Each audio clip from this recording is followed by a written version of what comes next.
श्रीमद् भगवद गीता वर्ष नंबर 57, 18/57। चेतसा सर्वकर्माणि मयि सन्न्यस्य मत्परः बुद्धियोगम् उपाश्रित्य मच्चित्तः सततं भव। देखो, जिसने 18वें अध्याय के मंत्र नंबर 54 और 55 को समझ लिया, जो कि पराभक्ति है, पराकाष्ठा है, आत्मज्ञान है, वो तो भगवान कृष्ण का हृदय है, टापोटाप बात है। अब जो नहीं समझा तो भगवान फिर श्लोक नंबर 56 में कहते हैं कि चल अच्छा, तू तत्व ज्ञान का साधन सुन और मेरे आश्रय रह के सब प्रकार के कर्म कर, है ना। तो इस तरह से निष्काम कर्मयोग कर, जिससे तुझको एक दिन तत्व ज्ञान समझ में आ जाएगा, जो मैंने 18/54, 18/55 में बताया है। अब भगवान 18/57 में और नीचे उतर गए। कहते हैं चल अच्छा, तू सगुण भगवान की पूजा करता है, किसी एक रूप की कोई बात नहीं, यही कर। क्या कहते हैं? सब कर्मों को मन से, सर्व कर्माणि चेतसा मयि सन्न्यस्य, मुझ में अर्पण करके, और बुद्धि योगम उपाश्रित्य, समबुद्धि रूप योग को अवलंबन करके,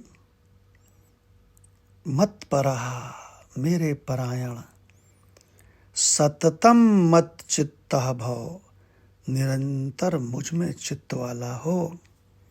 देखो क्या कह रहे हैं भगवान?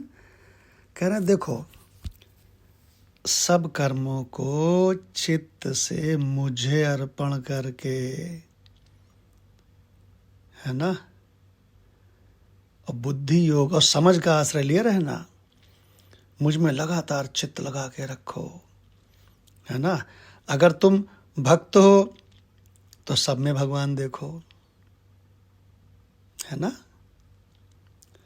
जो भक्त होता है ना, वो भगवान के अतिरिक्त सबको माया समझता है। अगर ये नहीं समझ पाता है तो सब में भगवान को देखता है। सबको भगवत स्वरूप समझना। देखो, और सब रूपों में भगवान ही है, सब में भगवान है, सब रूपों में है। निरंतर ऐसी भगवदाकार वृत्ति रखना, ये कम से कम इतना तो करो, ये साधना है। और जो ज्ञान की लाइन में है, ऊंची क्लास में है, उनको तो श्रवण, मनन और निधिध्यासन करने से आत्माकार वृत्ति रहती है। ये उनका बुद्धि योग है। और जो भक्ति वाले हैं, वो सब में भगवान को देखें, हर व्यक्ति में, हर परिस्थिति में भगवान को, वासुदेवः सर्वम, वासुदेवः सर्वम, उन्हीं की दुनिया है, जो मनाए करें, जिसको मनाए दे दें, जिसको मनाए ले लें। भगवत हमेशा भगवान में ही उनकी बुद्धि लगी रहे, उन्हीं को देखें। ये उनका बुद्धि योग है, भक्तों का। और जो ज्ञान की लाइन में है, उनका बुद्धि योग क्या है? श्रवण, मनन, निधिध्यासन और आत्माकार वृत्ति। देखिए, अब कहते हैं कि जो हमने 18/56 में कहा है ना, तो जो लोग निष्काम कर्म नहीं कर सकते हैं निष्काम कर्म करना मजाक नहीं है, जो निष्काम कर्म नहीं कर सकते हैं, उनके लिए भगवान ने यहाँ पर मत चित्ता और मत परा 2 शब्दों को जोड़ा। क्या मतलब? अगर तुम जो वास्तव में है आत्मा, निर्गुण, निराकार, मैं दृष्टा आत्मा, उसको नहीं समझ पा रहे हो, तो कम से कम मुझ कृष्ण में ही, सगुण साकार वाले में ही चित्त को लगाओ। तर्क वितर्क छोड़कर मेरे परायण हो जाओ। देखिए इसका क्या फल होगा कि तुम एक दिन मेरे ही स्वरूप को प्राप्त होगे। ऐसा तुलसीदास जी ने कहा। क्या कहा तुलसीदास जी ने?